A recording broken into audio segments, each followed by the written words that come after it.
ঈদের পরের দিন সকালবেলা এই তো রেডি হয়ে নিয়েছি। তখন মনে হয় 8টা বাজে। আমরা যাব হচ্ছে গোপীনাথপুর। এটা হচ্ছে আক্কেলপুর জয়পুরহাটে গোপীনাথপুর মন্দির। তো এই তো সেজেগুজে নিয়েছি। তো এই যে আমাদের মন্দির, মানে আমাদের যে বারোয়ারি মন্দির, তার পাশেই ছিল বাসটা।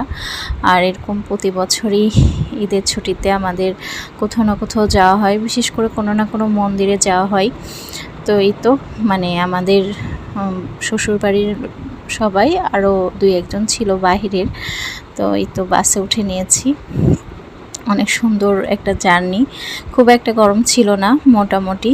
তো এই তো যাচ্ছি।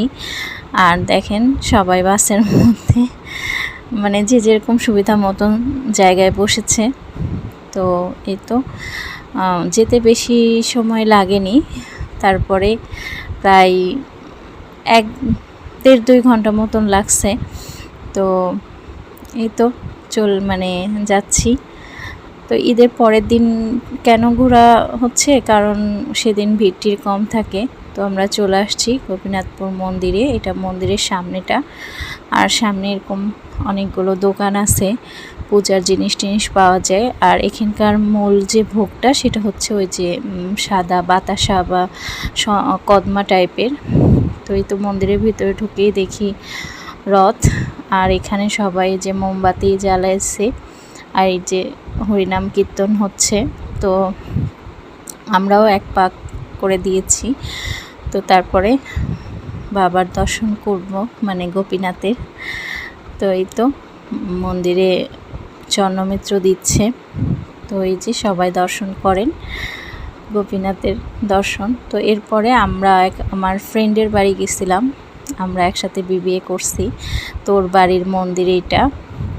আর ওই যে গোপালকে কি সুন্দর করে দোলনায় রেখে দিয়েছে। তো ওর বাড়িতে কিছুক্ষণ ছিলাম। আর ও আমাদেরকে যেভাবে সাপোর্টটা দিয়েছে মন্দিরে আসার পর, খুব ভালো লাগছে। অনেক অনেক ধন্যবাদ প্রান্ত। তুমি যদি আমার ভিডিওটা দেখো তাহলে বুঝবা কতটা খুশি হয়েছি তুমি আমাদেরকে সময় দেওয়াতে। তো তারপরে ওই যে ওর গিটারটা নিয়ে একটু আমরা গান টান করেছি।